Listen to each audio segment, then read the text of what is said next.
إن الحمد لله نحمده ونستعينه ونستغفره ونعوذ بالله من شرور أنفسنا ومن سيئات أعمالنا من يهده الله فلا مضل له ومن يضلل فلا هادي له وأشهد أن لا إله إلا الله وحده لا شريك له وأشهد أن محمدا عبده ورسوله أرسله بالحق بشيرا ونذيرا وداعيا إلى الله بإذنه وسراجا منيرا أما بعد فأعوذ بالله من الشيطان الرجيم بسم الله الرحمن الرحيم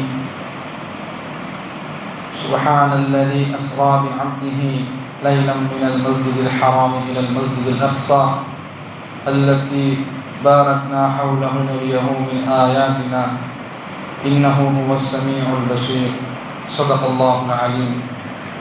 قال نبينا محمد المصطفى صلى الله عليه وسلم لا تشد الرحال إلا إلى ثلاثة مساجد المسجد الحرام ومسجد رسول الله صلى الله عليه وسلم ومسجد الأقصى أو كما قال عليه الصلاة والسلام. رب اشرح لي صدري ويسر لي أمري واحلل عقدة من لساني يفقهوا قولي. رب اشرح لي صدري ويسر لي أمري واحلل عقدة من لساني يفقهوا قولي. رب اشرح لي صدري ويسر لي أمري واحلل عقدة من لساني يفقهوا قولي. يا فتاح يا فتاح يا فتاح سبحانك لا علم لنا إلا ما علمتنا إنك أنت العليم الحكيم.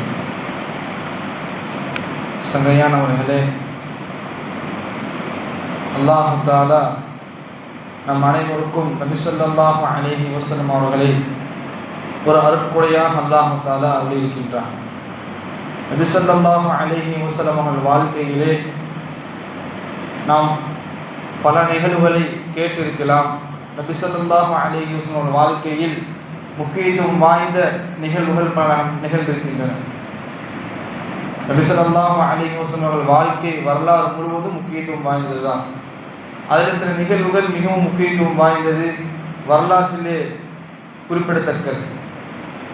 அந்த வரிசையிலே பார்த்தோம் என்று சொன்னால் நபி ஸல்லல்லாஹு அலைஹி வஸல்லம் அவருடைய விண்ணுலக பயணம், மிஅராஜ் என்று சொல்லப்படக்கூடிய விண்ணுலக பயணமும் ஒரு மிகவும் முக்கியத்துவம் வாய்ந்தது. காரணம் என்னவென்று சொன்னால் அந்த விண்ணுலக பயணத்தில் தான் பல விதமான முக்கியமான விஷயங்கள் அல்லாஹ் தஆலா ஏற்படுத்தினான். அதை நாம் பயானிலே கூறுவோம் இன்ஷா அல்லாஹ். ஆக இந்த விண்ணுலக பயணம் இருக்கின்றதே நபி ஸல்லல்லாஹு அலைஹி வஸல்லம் அவருடைய சீரத்திலே, வாழ்க்கை வரலாற்றிலே மிகவும் முக்கியத்துவம் வாய்ந்தது. வரலாற்று ஆசிரியர்கள் இதன் மூலமாக இந்த விண்ணுலக பயணத்தின் மூலமாக பல படிப்பினைகளையும் பல பலன்களையும் இந்த உம்மத்திற்கு எடுத்து ஏந்திருக்கின்றார்கள். அந்த அடிப்படையிலே நபி ஸல்லல்லாஹு அலைஹி வஸல்லம் அவர்கள் இந்த விண்ணுலக பயணத்தை எப்பொழுது மேற்கொண்டார் என்று பார்த்தோம் என்று சொன்னால், உலமாக்கள் இதற்கு பலவிதமான கருத்துக்களை கூறுகின்றார்கள். எந்த ஆண்டிலே பயணித்தார்கள் என்று பலவிதமான கருத்துக்களை கூறுகின்றார்கள். நபித்துவம் பெற்ற பிறகு நபி ஸல்லல்லாஹு அலைஹி வஸல்லம் அவர்கள் தன்னுடைய அழைப்பு பணியை மக்கமா நகரிலே மக்களிடத்திலே எடுத்து இயம்பும் பொழுது மக்கள் எல்லாம் சொல்லில்லா துயரங்களையும் துன்பங்களையும் தந்து கொண்டிருந்தார்கள். நபி ஸல்லல்லாஹு அலைஹி வஸல்லம் அவர்கள் மக்காவிலே அழைப்பு பணியை விடுத்துவிட்டு அங்கு மக்களுடைய நோவினைகள் எல்லாம் தாங்க முடியாமல் நபி ஸல்லல்லாஹு அலைஹி வஸல்லம் அவர்கள் தன்னுடைய அழைப்பு பணியை திசையை தாயிப் நகரை நோக்கி, அதாவது மக்கமா நகரை விட்டு வெளியே சென்றார்கள். தாயிப் நகரை நோக்கி தன்னுடைய அழைப்பு பணியை எடுத்து சென்றார்கள். இந்த தாயிப் நகருடைய சம்பவத்தை நாம் எல்லாம் அறிந்ததுதான். தாயிப் நகரில் போய் 3 அந்த நகரத்துடைய தலைவர்களை சந்திக்கின்றார்கள். அந்த நகர தலைவர்களும் நபி ஸல்லல்லாஹு அலைஹி வஸல்லம் அவர்களை உதாசீனப்படுத்தி இன்னும் தங்கள் நகரத்திலே உள்ள சிறுவர்களின் மூலம் கற்களை கொடுத்து ஏவி நபி ஸல்லல்லாஹு அலைஹி வஸல்லம் துன்புறுத்தினார்கள். நபி ஸல்லல்லாஹு அலைஹி வஸல்லம் அவர்கள் எந்த நபியை போன்றும் நபி ஸல்லல்லாஹு அலைஹி வஸல்லம் துன்புறுத்தப்பட்டது கிடையாது. அவ்வளவு அதிகமாக துன்புறுத்தப்பட்டிருக்கின்றார்கள் நபி ஸல்லல்லாஹு அலைஹி வஸல்லம் அவர்கள். சொல்லில்லா துயரங்கள். இதற்கு பிறகுதான் நபி ஸல்லல்லாஹு அலைஹி வஸல்லம் அவர்களுக்கு அல்லாஹ் தஆலா தன்னின் பக்கம் அல்லாஹ் தஆலா ஒரு சந்திப்பை அல்லாஹ் தஆலா ஏற்படுத்தினான். அதுதான் மிஅராஜுடைய சந்திப்பு. உலமாக்கள் இடத்துல பல கருத்துக்கள் இருந்தாலும் இந்த சந்திப்பு என்பது நபி ஸல்லல்லாஹு அலைஹி வஸல்லம் அவர்கள் மக்கா நகரிலிருந்து மதீனாவிற்கு ஹிஜ்ரத் செய்வதற்கு ஒரு வருடத்திற்கு முன்பாக இந்த பயணத்தை மேற்கொண்டார்கள் என்று நம்பகமான கருத்தை உலமாக்கள் கூறுகின்றார்கள். அதுதான் நம்பகமான கருத்தும் கூட, வரலாற்றிலேயும் கூட அந்த கருத்து தான் பொதுவாக இருக்கின்றது. அந்த அடிப்படையில் நபி ஸல்லல்லாஹு அலைஹி வஸல்லம் அவர்கள் மக்காவிலிருந்து மதீனாவுக்கு ஹிஜ்ரத் செய்வதற்கு ஒரு இடத்திற்கு முன்பாக இந்த விண்ணுலக பயணத்தை மேற்கொள்கின்றார்கள். உலமாக்கள் இந்த பயணத்திற்கு மிஅராஜ் என்றும் கூறுகின்றார்கள், இன்னும் இஸ்ரா, லைலத்துல் இஸ்ரா என்றும் கூறுகின்றார்கள். இஸ்ரா என்று சொன்னால் அரபி வாக்கியத்திலே இரவிலே பயணம் செய்வது, இரவிலே பயணம் செய்வதற்கு இஸ்ரா என்று சொல்லப்படும். மிஅராஜ் என்று சொன்னால் உயர்த்தப்படுவது, உயர்த்தப்படுவதற்கு அரபி வாக்கியத்திலே அரஜ என்று சொன்னால் உயர்ந்தான். அந்த அரபி வாக்கியத்தினுடைய சொற்றோடு தான் மிஅராஜ். நபி ஸல்லல்லாஹு அலைஹி வஸல்லம் அவர்கள் அல்லாஹ்வுடைய தர்பாருக்கு உயர்ந்தார்கள். இன்னும் உலமாக்கள் சொல்கின்றார்கள், இதற்கு இரண்டு பெயரில் ஒரு பெயர் லைலத்துல் இஸ்ரா. அந்த இஸ்ராவிலே எதற்காக லைலத்துல் இஸ்ரா என்ற பெயர் வைக்கப்பட்டது என்று சொன்னால், நபி ஸல்லல்லாஹு அலைஹி வஸல்லம் அவர்கள் அந்த இரவிலே 40 நாட்கள் பயணம் செய்யும் தூரத்தை ஒரே இரவிலே பயணம் செய்து விட்டார்கள். 40 நாட்கள் பயணம் செய்யும் தூரத்தை ஒரே இரவிலே பயணம் செய்து அல்லாஹ்வுடைய சந்திப்பையும் இன்னும் பிற முக்கியமான விஷயங்கள் எல்லாம் பூர்த்தி செய்து வந்தார்கள் அந்த ஒரே இரவிலே. இதன் அடிப்படையில் அல்லாஹ் தஆலா குர்ஆனில் குறிப்பிடுகின்றார், சுப்ஹானல்லதி அஸ்ரா பிஅப்திஹி, நாம் நம்முடைய அடியாரை இரவிலே கூட்டிச் சென்றோம், பிஅப்திஹி லைலம் மினல் மஸ்ஜிதில் ஹராமி, ஒரே இரவிலே 40 நாட்கள். உலமாக்கள் கூறுகின்றார்கள், இமாம் ஸஹாவி ரஹ்மத்துல்லாஹி அலைஹி தன்னுடைய தஃப்ஸீரில் குறிப்பிடுகின்றார்கள், 40 இரவு கடக்க வேண்டிய தூரத்தை அல்லாஹ் தஆலா ஒரே இரவிலே லைலின் வாஹிதின், ஒரே இரவிலே அல்லாஹ் தஆலா கடக்க செய்து விட்டார். அந்த ஒரே இரவிலே நபி ஸல்லல்லாஹு அலைஹி வஸல்லம் அவர்கள் மஸ்ஜிதே ஹராமிலிருந்து மஸ்ஜிதே அக்ஸாவிற்கு சென்றார்கள். எதன் மூலமாக சென்றார்கள் என்று சொன்னால், புராக் என்கின்ற வாகனத்திலே சென்றார்கள். அந்த புராக் என்கின்ற வாகனம் எவ்வாறாக இருந்தது என்று சொன்னால், வெண்மையான ஒரு வாகனம், வெண்மையான வெள்ளை நிறத்திலே உள்ள ஒரு வாகனம். அன்றைய காலத்திலே பார்த்தோம் என்று சொன்னால், நம்மை போன்று இன்ஜின் வாகனம் என்பது கிடையாது. அன்றைய காலத்திலே விலங்குகள் தான் பயன்படுத்துவார்கள். உலமாக்கள் அதையும் குறிப்பிடுகின்றார்கள். அந்த வாகனம் எவ்வாறாக இருந்தது என்று சொன்னால், வெண்மையாக உள்ள ஒரு வாகனம், கழுவியும் இல்லை, கோவேரி கழுவியும் இல்லை, இரண்டுக்கும் மாறுபட்ட ஒரு குதிரை போன்ற ஒரு வாகனம். அந்த வாகனம் நபி ஸல்லல்லாஹு அலைஹி வஸல்லம் அவர்கள் ஏறுவதற்காக எவ்வாறு ஒரு பிராணி செல்லமாக தன்னுடைய முன்னங்காலை தூக்கிய வண்ணமாக பின்னங்காலை படுக்க வைத்த வண்ணமாக இருக்குமோ, அதே போன்று நபி ஸல்லல்லாஹு அலைஹி வஸல்லம் ஏறுவதற்கு தோதுவாக அந்த வாகனம், அந்த பிராணி என்பது அந்த வாகனம் தயாராக இருந்ததாம். அந்த புராக் என்கின்ற வாகனத்தில் தான் நபி ஸல்லல்லாஹு அலைஹி வஸல்லம் அவர்கள் மஸ்ஜிதே ஹராமிலிருந்து, அதாவது இன்றைய மக்கா நகரத்திலிருந்து பைத்துல் மக்திஸ் பலஸ்தீன் வரை நபி ஸல்லல்லாஹு அலைஹி வஸல்லம் அவர்கள் சென்றார்கள். இன்னும் அங்கே சென்ற பிறகு நபி ஸல்லல்லாஹு அலைஹி வஸல்லம் அவர்கள் பைத்துல் மக்திஸ் இருக்கின்றது எப்பேற்பட்ட ஒரு புனிதமான இடம் என்று சொன்னால், பல நபிமார்கள் வந்து சென்ற ஒரு மிக முக்கியமான இடம் பைத்துல் மக்திஸ், மஸ்ஜிதே அக்ஸா. அப்பேற்பட்ட ஒரு புனிதமான இடம் பைத்துல் மக்திஸ்.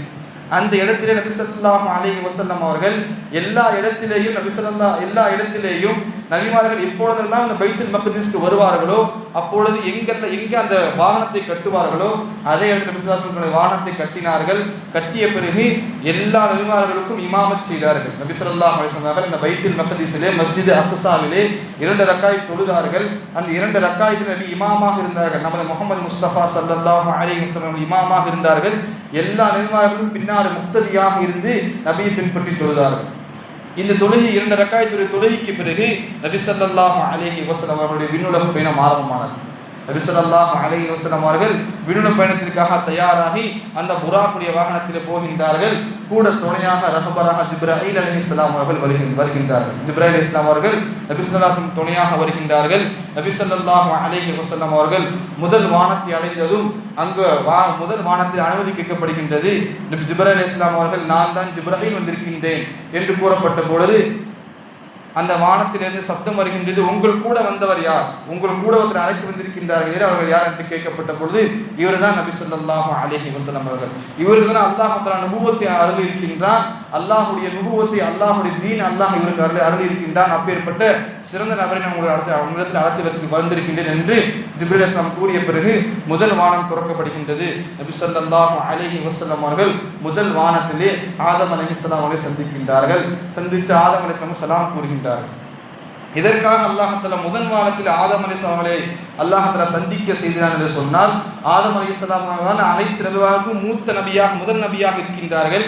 அது மட்டும் இல்லாமல் முதல் மனிதனாகவும் இருக்கின்றார்கள். எல்லா மனித வர்க்கத்திற்கும் ஒரு தந்தையாக இருக்கின்றார்கள். அதற்காக அல்லாஹ் தஆலா முதல் சந்திப்பாக ஆதம் அலைஹிஸ்ஸலாம் சந்திப்பு அல்லாஹ் ஏற்படுத்தினார். அருமையான அல்லாஹ் நடிகார்களே, இந்த விண்ணுலக பயணத்திலே அல்லாஹ் தஆலா பல நபிமாரோட சந்திப்பு அல்லாஹ் நபியோடு ஏற்படுத்தினார். அதன் அடிப்படையில் முதலாவதாக ஆதம் அலைஹிஸ்ஸலாமுடைய சந்திப்பு அல்லாஹ் தஆலா ஏற்படுத்தினார். ஆதம் அலைஹிஸ்ஸலாமுடைய சலாம் கூறிய பிறகு இரண்டாவது வானத்திற்கு செல்கின்றார்கள். அங்கும் இதே போன்று அனுமதி கேட்கின்றார்கள். இரண்டாவது வானத்திற்கு போன பிறகு அங்கே யஹ்யா அலைஹிஸ்ஸலாம், ஈசா அலைஹிஸ்ஸலாம் 2 நபிகளை சந்திக்கின்றார்கள். நபி ஸல்லல்லாஹு அலைஹி வஸல்லம் அவர்கள் இந்த விண்ணுலக பயணத்தை விவரிக்கும் பொழுது இரண்டாவது வானத்திலே நான் யாரை சந்தித்தேன் என்று சொன்னால், இப்னை ஹாலத்தி, என்னுடைய ஹாலாமார்களுடைய 2 மகன்களை நான் சந்தித்தேன் என்று நபி ஸல்லல்லாஹு அலைஹி வஸல்லம் கூறினார்கள். அதாவது நபி ஸல்லல்லாஹு அலைஹி வஸல்லம் அவர்கள் இரண்டாவது வானத்திலே யஹ்யா அலைஹிஸ்ஸலாம் இன்னும் ஈசா அலைஹிஸ்ஸலாம் 2 நபிகளை சந்தித்ததாக நபி ஸல்லல்லாஹு அலைஹி வஸல்லம் கூறினார்கள். மூன்றாவதாக அந்த 2 நபிகள் சலாம் சொல்லினார்கள். முஹம்மது கூறிய பிறகு 3வது வானத்திற்கு பயணிக்கின்றார்கள். 3வது வானத்தில் சென்ற பிறகு 3வது வானத்திலே நபி ஸல்லல்லாஹு அலைஹி வஸல்லம் யூசுப் அலைஹிஸ்ஸலாம் அவரை சந்திக்கின்றார்கள். அல்லாஹ் தஆலா யூசுப் அலைஹிஸ்ஸலாமுடைய சந்திப்பு எதற்காக ஏற்படுத்தினார் என்று சொன்னால், உலமாக்கள் கூறுகின்றார்கள், இமாம் ஸஹாவி ரஹ்மத்துல்லாஹி கூறுகின்றார்கள், நாளை மறுமை நாளிலே உம்மத்தே முஹம்மதியாவாகிய நாம் அனைவரும் சொர்க்கத்திற்கு செல்லும் பொழுது யூசுப் அலைஹிஸ்ஸலாமுடைய தோட்டத்தில் தான் செல்வோம். யூசுப் அலைஹிஸ்ஸலாமுடைய அழகு எவ்வளவு அழகு என்று சொன்னால், உலகத்துடைய மொத்த அழகையும் சேர்த்து அவருடைய பாதி அழகு தான் யூசுப் அலைஹிஸ்ஸலாம், மீதி பாதி அழகு தான் உலகத்தில் உள்ள மக்களுடைய அழகு, உலகத்துடைய படைப்பினுடைய அழகாக இருக்கின்றது. அவ்வளோ பெரிய அழகுடைய சக்கரவர்த்தி தான் யூசுப் அலைஹிஸ்ஸலாம் அவர்கள். அந்த யூசுப் அலைஹிஸ்ஸலாமுடைய தோற்றத்தில் தான் நாளை மறுமை நாளிலே நாம் அனைவரும் உம்மத்தே முஹம்மதியாவாகிய நாம் அனைவரும் சொர்க்கத்திலே செல்லக்கூடியவர்களாக இருக்கிறோம். அதன் அடிப்படையில் அல்லாஹ் தஆலா யூசுப் அலைஹிஸ்ஸலாமுடைய சந்திப்பு அல்லாஹ் தஆலா 3வது வானத்திலே ஏற்படுத்துகின்றார். 4வது வானத்திலே நபி ஸல்லல்லாஹு அலைஹி வஸல்லம் பயணிக்கின்றார்கள். 4வது வானத்திலே அல்லாஹ் தஆலா நபி இத்ரீஸ் அலைஹிஸ்ஸலாமுடைய சந்திப்பு அல்லாஹ் தஆலா ஏற்படுத்துகின்றார். நபி இத்ரீஸ் அலைஹிஸ்ஸலாமுடைய சந்திப்பு அல்லாஹ் தஆலா ஏற்படுத்திய காரணம் என்னவென்று சொன்னால், இந்த தீனுல் இஸ்லாத்திற்காக லா இலாஹ இல்லல்லாஹ் முஹம்மது ரசூலுல்லாஹ் என்ற ஏகத்துவ கலிமாவிற்காக முதலாக போர் செய்த நபி யார் என்று சொன்னால் இத்ரீஸ் அலைஹிஸ்ஸலாம் அவர்கள் தான். முதலாக போர் செய்த நபி இத்ரீஸ் அலைஹிஸ்ஸலாம். அந்த சிறப்பிற்காக அல்லாஹ் தஆலா நபி இத்ரீஸ் அலைஹிஸ்ஸலாமுடைய சந்திப்பு அல்லாஹ் தஆலா ஏற்படுத்தினார். 5வது வானத்திலே பிரவேசிக்கின்றார்கள். ஒவ்வொரு வானத்திலேயும் எந்த நபிமார்கள் சந்திக்கின்றார்களோ அனைத்து நபிமார்களும் சலாம் கூறுகின்றார்கள், அனைத்து நபிமார்களும் முஹம்மது கூறுகின்றார்கள். 5வது வானத்திலே செல்கின்றார்கள். 5வது வானத்திலே பார்த்தோம் என்று சொன்னால் ஹாரூன் அலைஹிஸ்ஸலாம் அவர்கள். ஹாரூன் அலைஹிஸ்ஸலாம் யார் என்று சொன்னால் மூசா அலைஹிஸ்ஸலாமுடைய சகோதரராக இருக்கின்றார். மூசா அலைஹிஸ்ஸலாமுடைய சகோதரர். 6வது வானத்திலே நபி மூசா அலைஹிஸ்ஸலாம் அவர்களை சந்திக்கின்றார்கள். 7வது வானத்திலே நபி இப்ராஹிம் அலைஹிஸ்ஸலாம் அவர்களை சந்திக்கின்றார்கள். அருமையான அல்லாஹ் நடிகார்களே, எல்லா நபிமார்களும் மிகவும் பிரசித்தி பெற்ற எல்லா நபிமார்களும் அந்தஸ்திலே உயர்ந்தவர்கள், அந்தஸ்திலே குறைந்தவர்கள் யாரும் கிடையாது. ஆனால் அல்லாஹ் நபிமார்களுக்கு மத்தியிலே சில அந்தஸ்துகளை கூடுதல் குறைவு செய்திருக்கின்றான். அந்த அடிப்படையிலே அல்லாஹ் தஆலா சிறப்பு வாய்ந்த நபிமார்களை அல்லாஹ் தஆலா சந்திக்க செய்திருக்கின்றான். இந்த விண்ணுலக பயணத்திலே மூசா அலைஹிஸ்ஸலாம் அல்லாஹ்விடத்திலே பேசக்கூடியவர்கள் கலீமுல்லா. அந்த அடிப்படையில் அல்லாஹ் தஆலா மூசா அலைஹிஸ்ஸலாம் சந்திப்பையும் ஏற்படுத்தினார். ஹாரூன் அலைஹிஸ்ஸலாம் மூசா அலைஹிஸ்ஸலாமுடைய காரணத்தின் காரணமாக ஹாரூன் அலைஹிஸ்ஸலாம் சந்திப்பு அல்லாஹ் ஏற்படுத்தினார். காரணம், ஹாரூன் அலைஹிஸ்ஸலாம் மூசாவின் சகோதரராக இருக்கின்றார்கள். இப்ராஹிம் அலைஹிஸ்ஸலாம் அவர்கள் அல்லாஹ்வுடைய கலீல் நண்பராக இருக்கின்றார்கள். அது மட்டும் இல்லாமல் நாம் எல்லாம் பின்பற்றக்கூடிய மிகப்பெரிய ஒரு மார்க்கம் இப்ராஹிம் அலைஹிஸ்ஸலாமுடைய மார்க்கமாக மட்டும்தான் இருக்கின்றது. மில்லத் இப்ராஹிம், நாம் இப்ராஹிம் அலைஹிஸ்ஸலாமுடைய மார்க்கத்தை பின்பற்றுகின்றோம். அந்த அடிப்படையில் அல்லாஹ் தஆலா இப்ராஹிம் அலைஹிஸ்ஸலாமுடைய சந்திப்பு அல்லாஹ் தஆலா ஏற்படுத்தினார். ஆக 7 வானத்திலே நபி ஸல்லல்லாஹு அலைஹி வஸல்லம் அவர்கள் 8 நபிமார்களை சந்தித்தார்கள். 2வது வானத்திலே மட்டும் 2 நபிமார்களை சந்தித்தார்கள். ஆக எல்லா நபிமார்களிலும் முஹம்மது கூறினார்கள், சலாம் கூறினார்கள். சலாம் கூறிய பிறகு 7வது வானத்திற்கு செல்கின்றார்கள். 7வது வானத்திலே சென்ற பிறகு அங்கு நபி ஸல்லல்லாஹு அலைஹி வஸல்லம் அவர்கள் சித்ரத்துல் முன்தஹா என்கின்ற ஒரு இடத்துக்கு ஒரு மரத்துக்கு செல்கின்றார்கள். சித்ரத்துல் முன்தஹா என்று சொன்னால் சொர்க்கத்திலே ஜன்னத்துல் மஹ்வா, சொர்க்கத்திலே பல வகையான சொர்க்கங்கள் இருக்கின்றன. சொர்க்கங்களில் பல வகையான சொர்க்கங்கள் இருக்கின்றன. அந்த சொர்க்கத்தில் ஜன்னத்துல் மஹ்வா என்ற சொர்க்கத்திற்கு அருகாமையில் உள்ள ஒரு மரம் தான் சித்ரத்துல் முன்தஹா. அந்த மரத்துடைய வர்ணனையை கூற வேண்டும் என்று சொன்னால் யாராலும் கூறவே முடியாது. அவ்வளவு அழகான ஒரு ரம்மியமான உலமாக்கள் கூறுகின்றார்கள். அதனுடைய பழங்கள் இருக்கின்றது அதனுடைய பழங்கள் என்பது ஒட்டகத்துடைய வாயை போன்று இருக்குமாம். அதனுடைய பழங்கள் அவ்வளவு பெரிதாக இருக்குமாம். அதனுடைய இலைகள் மட்டும் பார்த்தோம் என்று சொன்னால் ஏனையுடைய காதை போன்று அவ்வளவு பெரிதாக இருக்குமாம். ஹஜர் நாட்டுடைய ஏனையுடைய காது போன்று இருக்கும். அவ்வளவு அழகானதாக இருக்கும் என்று உலமாக்கள் கூறுகின்றார்கள். அது மட்டும் இல்லாமல் வண்ணத்து பட்டாம்பூச்சிகள் இன்னும் பல வண்ண பிரகாசமான விளக்குகள் எல்லாம் அல்லாஹ் அந்த மரத்தில் ஏற்படுத்தியிருக்கின்றானாம். நாளை மறுமையில் அல்லாஹ் தஆலா சொர்க்கவாசிகளுக்கு அல்லாஹ் தஆலா அந்த மரத்தை பார்க்க நசீப் வைத்திருக்கின்றான். வல்ல ரஹ்மான் நமக்கும் நசீப் ஏற்படுத்துவானா. அருமையான அல்லாஹ்வுடையவர்களே, அந்த சிதறத்துல் முன்தஹாவுடைய மரத்தை பார்க்கின்றார்கள். அதனுடைய சந்திப்பை முடித்த பிறகு அடுத்த வண்ணமாக நபி ஸல்லல்லாஹு அலைஹி வஸல்லம் அவர்கள் பைத்துல் மஅமூர் என்கின்ற மலக்குமார்களுடைய வணக்க இடத்திற்கு செல்கின்றார்கள். அதாவது இன்று நாமெல்லாம் எதை முன்னோக்கி தொழுகின்றோமோ, காபாவை முன்னோக்கி தொழுகின்றோமோ, அந்த காபாவிற்கு நேர் மேல் 7வது வானத்திலே அல்லாஹ் தஆலா ஒரு வணக்கஸ்தலத்தை ஏற்படுத்தியிருக்கின்றார். அந்த வணக்கஸ்தலம் தான் மலக்குமார்களுடைய வணக்கஸ்தலமாக இருக்கின்றது. உலமாக்கள் கூறுகின்றார்கள், அந்த வணக்கஸ்தலத்திலே 70,000 மலக்குமார்கள் ஒரே நேரத்தில் உள்ள நுழைவார்களாம். திரும்பி வரும்பொழுது அதே மலக்குமார்கள் வெளியே வரமாட்டாங்களாம். ஒரே நேரத்தில் 70,000 மலக்குமாக உள்ளே நுழைவார்கள். மீண்டும் அந்த மலக்குமார்கள் மீண்டும் உள்ளே நுழைய மாட்டார்கள். இதன் மூலமாக நாம் அறிந்து கொள்ளலாம் மலக்குமாருடைய எண்ணிக்கை எத்தனை கோடிக்கணக்கான எண்ணிக்கையாக இருக்கும். அவருடைய எண்ணிக்கை அல்லாஹ் மட்டும்தான் அறிய முடியும். அவ்வளோ கோடிக்கணக்கான எண்ணிக்கை உள்ள மலக்குமார்கள் ஒரு கூட்டத்தாரர்கள் எப்பொழுதும் ருக்குவிலே இருப்பார்கள், ஒரு கூட்டத்தாரர்கள் எப்பொழுதும் சஜிதாவிலே இருப்பார்கள், ஒரு கூட்டத்தாரர்கள் எப்பொழுதும் கியாமிலே நிலையிலே இருந்து கொண்டிருப்பார்கள் என்று அல்லாஹ் தஆலா கூறுகின்றார். ஆக அந்த பைத்துல் மஅமூரை சந்திக்கின்றார்கள். பைத்துல் மஅமூரை சந்தித்த பிறகு 4வதாக அல்லாஹ்வை சந்திக்கின்றார்கள். 4வதாக அல்லாஹ்வுடைய சந்திப்பு ஏற்படுகின்றது. அல்லாஹ்வுடைய சந்திப்பு ஏற்பட்ட பிறகு அல்லாஹ்விடத்திலிருந்து நபி ஸல்லல்லாஹு அலைஹி வஸல்லம் அவர்கள் நமக்கெல்லாம் மிகப்பெரிய ஒரு பொக்கிஷத்தை வாங்கி வந்தார்கள். தொழுகை என்கின்ற மிகப்பெரிய ஒரு ஆயுதத்தை நபி ஸல்லல்லாஹு அலைஹி வஸல்லம் அவர்கள் இந்த மிஅராஜ் இரவில் தான், இந்த சந்திப்பில் தான் வாங்கி வந்தார்கள். அருமையான அல்லாஹ்வுடையவர்களே, அல்லாஹ்வை நபி ஸல்லல்லாஹு அலைஹி வஸல்லம் சந்தித்தார்கள். எவ்வாறு சந்தித்தார்கள்? நபி அல்லாஹ் முழுசாக பார்த்தாங்களா?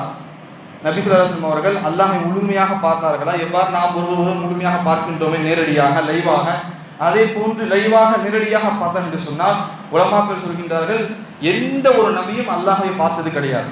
எந்த ஒரு நபியும் அல்லாஹ்வை பார்த்ததே கிடையாது.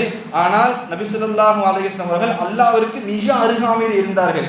எவ்வாறு இரு அம்புக்கள் எவ்வளவு அருகாமையிலே இருக்குமோ அதுபோல அருகாமையிலே நபி ஸல்லல்லாஹு அலைஹி வஸல்லம் அவர்களும் அல்லாஹும் மிக அருகாமையில் இருந்தார்கள். வகாப கௌசைனி, இரண்டு அம்புகள் எவ்வளவு நெருக்கமாக இருக்குமோ அந்த அதே போன்று நபி ஸல்லல்லாஹு அலைஹி வஸல்லம் அவர்கள் அல்லாஹ்வுக்கு மிக நெருக்கமாக இருந்தார்கள். அந்த சந்திப்பில் தான் நபி ஸல்லல்லாஹு அலைஹி வஸல்லம் அவர்கள் நபிக்கெல்லாம் தொழுகையை வாங்கி வந்தார்கள். அருமையான அல்லாஹ் நடிகார்களே, இந்த சந்திப்பில் இது மட்டும் நிகழாமல் நபி ஸல்லல்லாஹு அலைஹி வஸல்லம் அவர்கள் இது மட்டும் நிகழாமல் இன்னும் பல நிகழ்ச்சிகள் நிகழ்ந்தன. இன்னும் பலவிதமான நிகழ்ச்சிகள் நிகழ்ந்தன. நபி ஸல்லல்லாஹு அலைஹி வஸல்லம் சொர்க்கத்தை கண்டார்கள், நரகத்தை கண்டார்கள், சொர்க்கத்துடைய காவலாளியை பார்த்தார்கள், நரகத்துடைய காவலாளிகளை பார்த்தார்கள், நரகத்துடைய காவலாளியான மாலிக் அவர்களை பார்த்தார்கள். அந்த மாலிக் ஆகின்றவர் எப்பொழுதுமே சிரிக்கவே மாட்டாராம், எப்பொழுதுமே சிரித்ததே கிடையாதாம், சிரிக்கவே மாட்டாராம். நரகத்துடைய காவலாளி மாலிக் ஆகின்றவர் அவர் நரகத்துடைய காவலாளியாக நின்று கொண்டிருக்கின்றார். நரகத்திலே பல சம்பவங்கள் நபி ஸல்லல்லாஹு அலைஹி வஸல்லம் பார்த்து வந்து சொன்னார்கள், நான் ஒரு கூட்டத்தாரை பார்த்தேன், அவர்கள் அவருடைய வாயாக இருந்தது ஒட்டகத்துடைய வாயை போன்றிருந்தது. அந்த ஒட்டகத்துடைய வாயிலே நெருப்பு கங்குகள் கொட்டப்பட்டன. ஒட்டகத்துடைய வாயை போன்றிருந்தது, அந்த வாயில் நெருப்பு கங்குகள் கொட்டப்பட்டன. அந்த நெருப்பு கங்குகள் மீண்டும் அவருடைய பின்புறமாக வந்து கொண்டே இருந்தது, பின்புறம் வழியாக வந்து கொண்டே இருந்தது. காரணம் கேட்டபொழுது சொன்னார்கள், இவர்கள் அநாதைகளுடைய சொத்தை அநியாயமான முறையில் அபகரித்து சாப்பிட்டவர்கள், இவர்கள் அநாதைகளுடைய சொத்தை அநியாயமான முறையில் அபகரித்து சாப்பிட்டவர்கள் என்பதற்காக இந்த தண்டனை வழங்கப்பட்டது. இன்னும் கொஞ்சம் தூரம் சென்றார்கள், ஒரு மிகப்பெரிய இரத்த ஆறிலே ஒருவர் தத்தளித்துக் கொண்டிருக்கின்றார். அவர் தத்தளித்து எப்படியோ உயிரை பாதுகாப்பதற்காக, உயிரை காப்பாற்றுவதற்காக கரையில் வந்து சேர்கின்றார். அந்த சமயத்திலே கரையோட ஓரத்தில் ஒருத்தர் என்ன பண்ணுகின்றார், எதிர்கரையிலே ஒருத்தர் மிகப்பெரிய ஒரு பாறாங்கல்லை வைத்து அவருடைய தலையிலே அந்த கல்லை போடுகின்றார். அவருடைய தலை சுக்குநூறாக சதறி விடுகின்றது. மீண்டும் அவர் நடுக்கு ஆற்றுக்கு செல்கின்றார். அதே போல நடந்து கொண்டே இருக்கின்றது. மீண்டும் அவர் கரைக்கு வருகின்றார். அவருடைய தலையிலே மிகப்பெரிய பாறாங்கல் போடப்படுகின்றது. மீண்டும் அவர் கரைக்கு வருகின்றார். இதே போன்று நடந்து கொண்டிருக்கின்றது. இவருக்கு எதற்காரணமாக தண்டனை வழங்கப்படுகின்றது கேட்கப்பட்ட பொழுது, இது உலகத்திலே வட்டியை சாப்பிட்டார், உலகத்திலே வட்டியை சாப்பிட்டார், வட்டி வாங்கினார், வட்டி கொடுத்தார், வட்டிக்கு சாட்சியாக இருந்தார், வட்டி எழுதினார், வட்டி கணக்கெழுதினார். இதன் காரணமாக இவருக்கு இந்த தண்டனையாக இருக்கின்றது. மூன்றாவதாக சென்றார்கள், நரகத்திலே பார்த்தார்கள். நரகத்திலே ஒரு விதமான தண்டனை, இரண்டு விதமான இறைச்சிகள் வைக்கப்பட்டிருக்கின்றது. ஒரு இறைச்சியானது மிகவும் துர்வாடை உள்ள, ஒரு பார்ப்பதற்கு அசூசையாக துர்வாடையாக இருக்கின்றது. அதற்கு அருகாமையிலேயே மிகவும் சுவையான ஃப்ரெஷ்ஷான ஒரு இறைச்சி வைக்கப்பட்டிருக்கின்றது. ஆனால் அந்த நரகவாசி அந்த மிகவும் ஃப்ரெஷ்ஷாக இருக்கக்கூடிய அந்த இறைச்சியை விட்டுவிட்டு துர்வாடை உள்ள அசூசையான அந்த இறைச்சி எடுத்து சாப்பிடுகின்றார். அந்த இறைச்சியை சாப்பிட்டு கொண்டிருக்கின்றார். அதன் மூலமாக அவருக்கு வேதனை ஏற்படுகின்றது. இந்த வேதனை எதற்கு காரணமாக கேட்கப்பட்ட பொழுது, உலகத்தில் விபச்சாரம் செய்தார்கள். உலகத்தில் விபச்சாரம் செய்ததன் காரணமாக இவருக்கு இந்த வேதனை வழங்கப்பட்டது என்று ஜிப்ராயில் அலைஹிஸ்ஸலாம் அவர்கள் கூறினார்கள். இன்னும் பல சம்பவங்கள் இந்த விண்ணுலக பயணத்தில் ஏற்பட்டது. அருமையான அல்லாஹ்வுடையார்களே, இந்த விண்ணுலக பயணத்தின் மூலமாக நம்மளுக்கு ஏற்படக்கூடிய படிப்பினைகள் என்னவென்று சொன்னால், இந்த விண்ணுலகத்தின் பயணத்தின் மூலமாக நமக்கு ஏற்படக்கூடிய படிப்பினைகள் என்னவென்று சொன்னால், முதலாவதாக நாம் இந்த விண்ணுலக பயணத்தின் மீது முழுமையாக நம்பிக்கை கொள்ள வேண்டும். இது முழுமையாக ஏற்பட்டது, இது முழுமையாக அல்லாஹ்வால் செய்ய முடிந்த விஷயம்தான் என்று நாம் நிச்சயமாக முழுமையாக நம்ப வேண்டும். நபி ஸல்லல்லாஹு அலைஹி வஸல்லம் அவர்கள் இந்த விண்ணுலக பயணம் முடித்துவிட்டு மக்கா நகருக்கு திரும்பிய பிறகு மக்காவுடைய குறைஷிகளிடத்திலே இந்த விண்ணுலக பயணத்தை பற்றி விவரித்தார்கள்.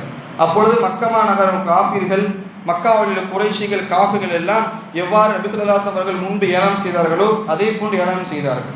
அந்த சமயத்தில் அபூபக்கர் சித்திக் ரலியல்லாஹு அன்ஹு அவர்கள் வெளியிலே, ஊருக்கு வெளியே ஒரு வியாபாரத்தின் காரணமாக சென்றிருந்தார்கள். ஏதோ ஒரு காரணத்தின் காரணமாக மக்கா நகரை விட்டு வெளியே சென்றிருந்தார்கள். அப்பொழுது மக்கா குறைஷிகள் நபி ஸல்லல்லாஹு அலைஹி வஸல்லம் இந்த விண்ணுலக பயணத்தை கேட்டு, மிஅராஜுடைய பயணத்தை கேட்டு ஏளனமாக சிரித்துக் கொண்டு பேசிக்கொண்டு வருகின்றார்கள். அபூபக்கர் சித்திக் ரலியல்லாஹு அன்ஹு ஊர் வெளியிலிருந்து மக்கா நகருக்குள்ளே வரும்பொழுது அந்த மக்கா குறைஷிகள் சொல்கின்றார்கள், என்னப்பா அபூபக்கரே, உன்னுடைய நண்பர் இருக்காரு, எப்பவும் சொல்றதோட இன்னைக்கு ரொம்ப பெரிய கதையா சொல்றாரு, ரொம்ப பெருசா இட்டு கட்டுறாருன்னு சொல்லி நபி ஸல்லல்லாஹு அலைஹி வஸல்லம் பற்றி என்னங்க ஏளனமாக கூறுகின்றார்கள். என்னுடைய நண்பர் முஹம்மது ஸல்லல்லாஹு அலைஹி வஸல்லம் என்ன கூறினார்கள் சொல்லுங்கள் என்று பார்ப்போம் என்று சொன்னதுக்கு அவர் இந்த விண்ணுலக பயணத்தை பற்றி விவரிக்கின்றார்கள் மக்கா குறைஷிகள். அப்பொழுது அபூபக்கர் ரலியல்லாஹு அன்ஹு சொல்றார்கள், என்னுடைய முஹம்மது ஸல்லல்லாஹு அலைஹி வஸல்லம் அவர்கள் கூறினார் என்று சொன்னால் நிச்சயமாக உண்மையாக மட்டும்தான் இருக்கும், அது பொய்யாக இருக்காது என்று கூறுகின்றார்கள். இதன் காரணமாக அல்லாஹ் தஆலா அபூபக்கர் ரலியல்லாஹு அன்ஹு சித்திக் என்கின்ற பெயரை அல்லாஹ் தஆலா தந்துவிட்டான். அபூபக்கர் சித்திக் உண்மைப்படுத்தக்கூடியவர். நபி ஸல்லல்லாஹு அலைஹி வஸல்லம் அவர் வாயிலாக கேட்கவே கிடையாது, நபியை நேரில் சந்திக்க கூட கிடையாது. அந்த பயணத்திற்கு பிறகு மக்கா காஃபிர்கள் யார் ஈமான் ஏற்றுக்கொள்ளவில்லையோ அவர்கள் வாயிலாக கேட்கின்றார்கள், நபி சொன்னதாக கேட்கின்றார்கள், உடனே ஈமான் ஏற்றுக்கொண்டார்கள். அருமையான அல்லாஹ்வுடையார்களே, நாமும் முழுமையாக ஈமான் ஏற்றுக்கொள்ள வேண்டும். அபூ ஜஹலுடைய அசல் பெயர் என்னவென்று சொன்னால் அபுல் ஹிக்கம், நுட்பத்தின் தந்தை. அபுல் ஜஹல் இருக்கானே, இந்த மெஹராஜுடைய பயணத்தை ஏற்றுக்கொள்ளவில்லை. இந்த மெஹராஜுடைய பயணத்தை பார்த்து ஏளனமாக கேலி கிண்டல் செய்தான். அல்லாஹ் தஆலா அபுல் ஹிக்கமை அபுல் ஜஹலாக மாற்றி விட்டான், மடமையுடைய தந்தையாக மாற்றி விட்டான். அபுல் ஹிக்கம் என்றால் நுட்பத்தின் தந்தை, அவனை அல்லாஹ் தஆலா அபூ ஜஹல் மடமையின் தந்தையாக அல்லாஹ் தஆலா அவனை மாற்றி விட்டான். அருமையான அல்லாஹ்வுடையார்களே, முதன்மையாக இந்த சம்பவம் என்பது முழுமையாக நடந்தது. 40 நாட்கள் பயணம் செய்யக்கூடிய இந்த பயணத்தை அல்லாஹ் தஆலா ஒரே இரவில் நடத்தாட்டி காட்டினான். இது அல்லாஹ்வுடைய சக்தி, அல்லாஹ்வுடைய குதிரத், எல்லாத்தையுமே செய்யக்கூடிய இந்த அண்ட சராசரங்களை படைத்து சரியான நேரத்தில் சூரியனை உதிக்க செய்து மறைக்க செய்யக்கூடிய அந்த அல்லாஹ் தஆலா இதையும் செய்யக்கூடியவன் தான். ஒவ்வொரு மனிதன் உலகத்திலே ஒவ்வொருவரும் பிறக்கின்றார்கள், ஒவ்வொரு மரணிக்கின்றார்கள். அனைவருடைய கை ரேகைகள் மாற்றமாக இருக்கின்றது. அதனுடைய கை ரேகைகள் மாற்றமாக இருக்கின்றது. அந்த கை ரேகை மாற்றமாக படைத்த அதே அல்லாஹ் தான் இந்த விண்ணுலக பயணத்தை ஏற்படுத்தினார். முழுமையாக இந்த விண்ணுலக பயணத்தின் மீது முழுமையாக ஈமான் கொள்ள வேண்டும். இரண்டாவதாக பார்த்தோம் என்று சொன்னால், அல்லாஹ் தஆலா இந்த விண்ணுலக பயணத்தினை பற்றி அல்லாஹ் குர்ஆனில் குறிப்பிடும் போது சுபஹானல்லதி அஸ்ரா பி அப்திஹி, நாம் நம்முடைய அடியாரை கூட்டி சென்றோம் என்று அல்லாஹ் தஆலா குறிப்பிடுகின்றார். அருமையான அல்லாஹ்வுடையார்களே, நபி ஸல்லல்லாஹு அலைஹி வஸல்லம் அவர்களை அல்லாஹ் தஆலா அடியார் என்று கூறுகின்றார், நம்முடைய அடியார் என்று கூறுகின்றார். இதன் அடிப்படையில் உலமாக்கள் சொல்கின்றார்கள், உலகத்திலே உள்ள முஃமினான ஆண் பெண் காஃபிர்கள் எல்லாருமே அல்லாஹ்வுடைய அடிமைகள் தான். எல்லாருமே அல்லாஹ்வுடைய அடிமைகளாக மட்டும்தான் இருக்க முடியும், அதற்கு தாண்டி யாரும் இருக்க முடியாது. ஆக எல்லாருமே அடிமைகளாக மட்டும்தான் இருக்க முடியும். மூன்றாவதாக நபி ஸல்லல்லாஹு அலைஹி வஸல்லம் அவர்கள் இந்த பயணத்திலே பைத்துல் மக்திஸுக்கு சென்றார்கள். பைத்துல் மக்திஸிற்கு சென்றார்கள், மஸ்ஜித் அக்ஸாவிற்கு சென்றார்கள். அந்த மஸ்ஜித் அக்ஸா இருக்கின்றது மிகவும் பிரசித்தி பெற்ற ஒரு முக்கியத்துவம் வாய்ந்த இடமாக இருக்கின்றது. இதெல்லாம் போருடைய சூழலாக இருப்பதன் காரணமாக நாம் அங்கு செல்ல வாய்ப்பு இல்லாமல் இருக்கின்றது. அங்கேயும் செல்லலாம், உலமாக்கள் ஜியாரத் செய்து கொண்டு தான் இருக்கின்றார்கள். நபி ஸல்லல்லாஹு அலைஹி கூறுகின்றார்கள், அபூ ஹுரைரா ரலியல்லாஹு அன்ஹு அறிவிக்கின்றார்கள், புகாரியில் வரக்கூடிய ஹதீஸாக இருக்கின்றது, லா துஷத்து ரிஹாலு இல்லா இலா ஸலாத்தி மசாஜித், 3 மஸ்ஜிதுக்காக மட்டும்தான் பயணம் செய்ய வேண்டும். 3 மஸ்ஜிதுக்கு மட்டும்தான் ரிஹால் பயணத்தை தயார் செய்ய வேண்டும். ஒரு மஸ்ஜித் மஸ்ஜிதுல் ஹராம், காபாவில் கூடிய மஸ்ஜிதுல் ஹராம். இரண்டாவது மஸ்ஜிது ரசூலுல்லாஹி ஸல்லல்லாஹு அலைஹி வஸல்லம் மஸ்ஜித் நபவி மதீனாவாக இருக்கின்றது. மூன்றாவது மஸ்ஜிதுல் அக்ஸா, மஸ்ஜிதுல் பைத்துல் மக்திஸாக இருக்கின்றது. வல்லாஹ் ரஹ்மான் நம் அனைவருக்கும் பைத்துல் மக்திஸிலே சென்று அங்கே தொழக்கூடிய பாக்கியத்தை நசீபாக்குவானா. அருமையான அல்லாஹ்வுடையார்களே, பைத்துல் மக்திஸிற்கு நபி ஸல்லல்லாஹு அலைஹி அவர்கள் சென்றார்கள். அது மட்டும் இல்லாமல் பைத்துல் மக்திஸில் தான் நபி ஸல்லல்லாஹு அலைஹி வஸல்லம் அவர்கள் இமாமத் செய்தார்கள். எல்லா நபிமார்களுக்கும் இமாமத் செய்தார்கள். அவ்வளோ பிரசித்தி பெற்ற ஒரு இடமாக இருக்கின்றது. நாம் எல்லாம் துவா செய்ய வேண்டும். ஒரு மிகப்பெரிய ஆலிம் அவர்கள் இன்னும் ஹயாத்தாக தான் இருக்கின்றார்கள். அவர்கள் இவ்வாறாக துவா செய்ய சொல்வார்கள், யா அல்லாஹ், நம்ம மௌத்தாக வரக்குள்ள உலகத்தில் எத்தனை மஸ்ஜித் இருக்குதோ, எந்தெந்த கிராமத்தில் எத்தனை மஸ்ஜித் இருக்குதோ எல்லா மஸ்ஜிதிலும் போய் நான் தொழுதுறோம், எல்லா மஸ்ஜிதுக்கு போய் உனக்காக நான் 2 ரக்காத் சஜ்தா செஞ்சோம் அப்படின்னு துவா கேட்கணுமா. அருமையான அல்லாஹ், இவ்வளோ விசாலமான துவா, இவ்வளோ பெரிய விசாலமான துவா. உலகத்தில் எவ்வளோ மஸ்ஜிதில் இருக்கின்றதோ அத்தனை மஸ்ஜிதுக்கும் சென்று உனக்காக நான் சஜ்தா செய்ய வேண்டும் என்று துவா செய்ய வேண்டுமா. அருமையான அல்லாஹ், நம்மளாம் ஆசைப்பட வேண்டும், மஸ்ஜித் அக்ஸாவிற்கு செல்ல வேண்டும். அந்த இடத்துல தான் நபி ஸல்லல்லாஹு அலைஹி வஸல்லம் விண்ணுலக பயணத்தை ஆரம்பித்தார்கள். அவ்வளோ பிரசித்தி பெற்ற இடமாக இருக்கின்றது. நான்காவதாக அல்லாஹ் தஆலா இந்த விண்ணுலக பயணத்தின் மூலமாக தானே அல்லாஹ் தஆலா தீன் என்பது, மார்க்கம் என்பது ஒன்று என்று அல்லாஹ் தஆலா சுட்டி காட்டுகின்றான். உலகத்தில் எத்தனை நபிமார்கள் வந்தாலும் சரி, அவர் எல்லாத்துடைய ஒரே கொள்கை, ஒரே ஏகத்துவ கொள்கை. ஒரே கொள்கை என்று சொன்னால் ஏகத்துவ கொள்கை தான், லா இலாஹ இல்லல்லாஹ், வணங்குவது தகுதியான அல்லாஹ் தவிர வேறு யாரும் இல்லை. அங்கே அந்த ஒரே கொள்கை அல்லாஹ் தஆலா இந்த விண்ணுலக பயணத்தின் மூலமாக அல்லாஹ் தஆலா ஏற்படுத்தினார். காரணம், இந்த விண்ணுலக பயணத்தின் மூலமாக அல்லாஹ் தஆலா பல நபிமார் சந்திப்பை அல்லாஹ் தஆலா நபியோடு ஏற்படுத்தினார். ஆக இதன் மூலமாக ஒரே கொள்கை. நபி ஸல்லல்லாஹு அலைஹி வஸல்லம் ஹதீஸை கூறினார்கள், ஆனா அவுலன் நாசு பி ஈஸா இப்னு மரியம், நான் ஈசா அலைஹிஸ்ஸலாம் அவருடைய சிறந்தவனாக இருக்கின்றேன். ஃபித் துன்யா வல் ஆகிரா, துன்யாவிலேயும் சரி நாளைக்கு மறுமையிலேயும் சரி. காரணம் என்னவென்று சொன்னால், மீண்டும் எத்தனை நபிமார்கள் பிறந்து வந்தாலும் சரி, எவ்வளோ பெரிய நபிமார்கள் கலீமுல்லா மூசா அவர்கள் பிறந்து வந்தாலும் சரி, கலீலுல்லா இப்ராஹிம் அவர்கள் பிறந்து வந்தாலும் சரி, எல்லா நபிமார்களும் விசுவாசமாக தான் பின்பற்ற வேண்டும். இதுதான் இஸ்லாத்துடைய கொள்கையாக இருக்கின்றது. இதுதான் இஸ்லாத்துடைய கொள்கையாக இருக்கின்றது. அது மட்டும் இல்லாமல் இந்த விண்ணுலக பயணத்திலே உலமாக்கள் எழுதுகின்றார்கள், நபி ஸல்லல்லாஹு அலைஹி வஸல்லம் அவர்கள் எந்தெந்த வானத்திலே இருந்து நபிமார்கள் சந்தித்தார்களோ அனைத்து நபிமார்களும் நபியுடைய ஏகத்துவ, நபியுடைய நுபுத்துவத்தை ஏற்றுக்கொண்டார்கள். எல்லா நபிமார்களும் நபியுடைய நுபுத்துவத்தை ஏற்றுக்கொண்டார்கள். ஆக அதன் அடிப்படையில் நபி ஸல்லல்லாஹு சொன்னார்கள், நான் தான் ஈசா இப்னு மரியம், ஈசா அலைஹிஸ்ஸலாமுடைய சிறந்தவனாக இருக்கின்றேன். வல் அன்பியா இஹ்வத்துன் லில் அல்லாத்தி, உலகத்தில் எத்தனை நபிமாக அனுப்பப்பட்டார்களோ அவர்கள் அனைவரும் என்னுடைய சொந்த சகோதரர்கள், என்னுடைய சொந்த சகோதரர்களாக இருக்கின்றார்கள். உம்மஹாத்துஹும் ஷத்தா, அவருடைய தாய்மகள் வேணால் வேற பல பேர்களாக இருக்கலாம், ஆனால் என்னுடைய அனைத்து நபிமார்களும் என்னுடைய சொந்த சகோதரர்கள், இரத்த பந்த சகோதரர்கள் என்று சிலர் கூறினார்கள். வதீனுஹும் வாஹித், இன்னும் அனைத்து நபிமார்களுடைய எல்லா தீனும் ஒரே தீனாக இருக்கிறது என்று சிலர் கூறினார்கள். அருமையான அல்லாஹ்வுடையார்களே, இந்த விண்ணுலக பயணத்தின் மூலமாக எல்லா உலகத்திலே எத்தனை மக்கள் தோன்றி மறைந்தார்களோ, எத்தனை நபிமார்கள் வந்து சென்றார்களோ, அவர்கள் அனைவருடைய தீனும் ஒரே தீனாக தான் இருந்தது. ஐந்தாவதாக இந்த விண்ணுலக பயணத்தின் மூலமாக தானே அல்லாஹ் அவர்களுக்கு தொழுகையை கடமையாக்கினார். எவ்வளோ பெரிய தொழுகை என்று சொன்னால், இந்த விண்ணுலக பயணத்தில் நபி ஸல்லல்லாஹு அலைஹி வஸல்லம் அவர்கள் இப்ராஹிம் அலைஹிஸ்ஸலாமை சந்தித்த பிறகு, சிதறத்துல் முன்தஹாவுக்கு போன பிறகு, பைத்துல் மஅமூரை சந்தித்த பிறகு, அல்லாஹ்விடத்து தொழுகையை வாங்கி திரும்பி வந்த பிறகு மூசா அலைஹிஸ்ஸலாம் அவர்களை சந்தித்தார்கள். மூசா அலைஹிஸ்ஸலாம் அவர்கள் சொன்னார்கள், நீங்கள் என்ன வாங்கி வந்தீர்கள் கேட்டதற்கு, நான் அல்லாஹ்விடத்து தொழுகையை வாங்கி வந்தேன். எத்தனை வக்துன்னா 50 வக்துன்னா, நிச்சயமாக நீங்கள் அவங்களுடைய உம்மத் 50 வக்து தொழுகவே மாட்டாங்க. காரணம் என்னவென்று சொன்னால், நான் என்னுடைய உம்மத்தாகிய பனு இஸ்ரவேலர்களை பார்த்திருக்கின்றேன். நிச்சயமாக அவர்கள் மிகவும் முரண்டு பிடித்தவர்களாக இருந்தார்கள். ஆக அதே போன்று உங்களுடைய உம்மத்துகள் நிச்சயமாக 50 வக்துகள் தொழுக மாட்டார்கள், அல்லாஹ்விடத்தில் குறைத்தவாக என்று சொல்லி 5 அல்லாஹ்விடத்தில் போய் சென்று முதலாவதாக போனார்கள். 50 45 மாறியது. மீண்டும் வந்தார்கள், மீண்டும் மூசா அலைஹிஸ்ஸலாம் அனுப்பி வைத்தார்கள். 45 40 35 30 25 20 15 10 அதுக்கப்புறம் 5 வந்தது. 5 வக்து வாங்கி வந்த பிறகு மூசா சொன்னார்கள், இதையும் உங்களுடைய உம்மத் தொழுக மாட்டார்கள், போய் மாத்திட்டு வாங்கன்னு சொன்னாங்க. இதுக்கப்புறம் சொன்னாங்க, இதுக்கப்புறம் நான் அல்லாஹ்வோட பிறகு நான் வெக்கமாக இருக்கு, நான் போக மாட்டேன் அப்படின்னு சொன்னாங்க. ஆக 5 வக்து தொழுவதற்கு எனக்கு சிரமமாக இருக்கின்றதா இல்லைன்னு சொல்லி நாமளே கேள்வி கேட்டுக்கொள்ளணும்.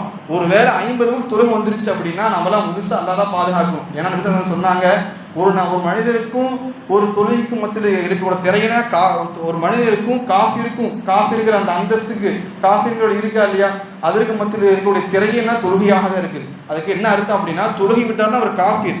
ஒருவேளை 50 வக்து தொழுகை கடமையாகப்பட்டிருந்துச்சுன்னா நம்மளாம் அல்லா தான் பாதுகாத்திருக்கும். இந்த 5 வக்து தொழுகைக்கு எனக்கு எல்லாம் ரொம்ப சிரமமாக இருக்குது. அவ பாருங்க, அருமையான அல்லாஹ்வுடையார்களே, 5 வக்து தொழுகை என்பது எனக்கு கடமையாக்கப்பட்டிருக்கு. அது மட்டும் இல்லாமல் இந்த மெஹராஜுடைய இரவுல குறிப்பாக ஏதாச்சும் அமல் செய்ய வேண்டுமா அப்படின்னா எந்த ஒரு அமலும் கிடையாது. எந்த ஒரு அமல் என்பது எதுவுமே கிடையாது. மெஹராஜுடைய இரவுல குறிப்பான எந்த ஒரு அமலும் கிடையாது. நோன்பு வைக்கலாமா, இரவு வணக்கம் தொழுகிறதா, லைலத்துல் கத்ர் இரவு மாதிரி நைட்டில் விழிச்சிருக்கிறதா, அதெல்லாம் எதுவுமே இல்லை.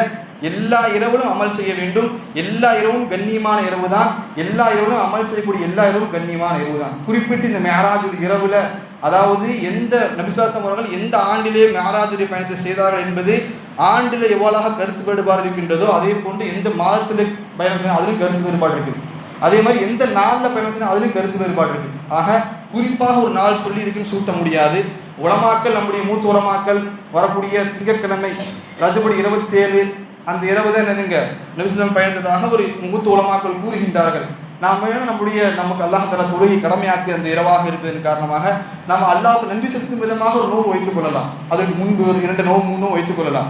ஆக இது என்னங்க, இது ஒரு இபாதத்தாக நினைக்கக்கூடாது. இது என்னங்க, இந்த இரவுல நிச்சயமாக எவ்வாறு லைலத்துல் கத்ர் இரவுல நம்ம என்னங்க வணக்கம் புரியணுமோ அதே போன்று இந்த இரவுல வணக்கம் புரியணும், விழித்திருக்கணும் என்பது நினைப்பது பிதஅத்தாக இருக்கின்றது. அருமையான அல்லாஹ்விலே நம்ம செய்யக்கூடிய அமல்கள் என்னதுங்க குறைவாக இருந்தாலும் சரி, இந்த மாதிரி அனாச்சாரங்கள் பிதஅத்தை விட்டு முழுமையாக நம்ம பாதுகாப்பாக இருக்கணும். காரணம் என்ன அப்படின்னா, நம்ம செய்யக்கூடிய அமல்களில் பிரதிபலிப்பு இருக்குது. அதுக்கான பிரதிபலிப்பு நிச்சயமாக அதுக்கு மறுமை அல்லாஹ் தரக்கூடியவனாக இருக்கிறான். ஆனால் உலகத்தில் அதற்குரிய பிரதிபலிப்பு நிச்சயமாக அல்லாஹ் தஆலா தருவான். நம்முடைய பொருளாதாரத்தில், நம்முடைய குடும்பத்தில், சமூகத்தில் தருவான். ஆனால் இந்த மாதிரி பிதஅத் அனாச்சாரங்கள் செய்வதன் மூலமாக உலகத்தில் கிடைக்கக்கூடிய பிரதிபலங்கள் கிடைக்காமையே போயிடும். அதுக்கு மறுமையில் கிடைக்கக்கூடிய பிரதிபலன் கிடைக்காமையே போயிடும். பாவம் செய்யக்கூடியவருக்கானே அவன் நிச்சயமாக எப்படியாச்சும் ஒரு நாள் தௌபா செஞ்சிருவான். ஆனால் பிதஅத் செய்வதற்கு ஒரு நாள் தௌபா செய்ய முடியாது, அதுக்கு வாய்ப்பே கிடைக்காது. அருமையான அல்லாஹ்வுகளே, நம்ம தீனை முழுமையாக அறிஞ்சு செயல்படணும். அது மட்டும் இல்லாமல் நம்ம மெஹராஜ் இரவு முழுமையாக அறிஞ்சு கொள்ளணும், நம்முடைய வீட்டாளர்களுக்கு சொல்லணும். இது மிகவும் ஒரு முக்கியத்துவம் வாய்ந்ததுங்க ஒரு பயணமாக இருக்கின்றது. இது மூலம் முழுமையாக நம்பிக்கை வைக்கணும். வல்ல ரஹ்மான் நம் அனைவருக்கும் முழுமையான முறையில் தீனை அறிந்து முழுமையான முறையில் தீனை பின்பற்றுவதாக ஆக்கல் புரிவானாக. இறுதி மூச்சு வரை சுன்னத்தின் மீது பற்றையும் சுன்னத்தின் ஒவ்வொரு நொடியும் ஒவ்வொரு செயலையும் சுன்னத்துக்கு தோதுவான வாழ்க்கையை வளர்ப்பதாக ஆக்கல் புரிவானாக. வாஹிரு தஅவானா அல்ஹம்துலில்லாஹி ரப்பில் ஆலமீன். சுன்னத்துல்லாஹ் சுன்னத்துல்லாஹ்.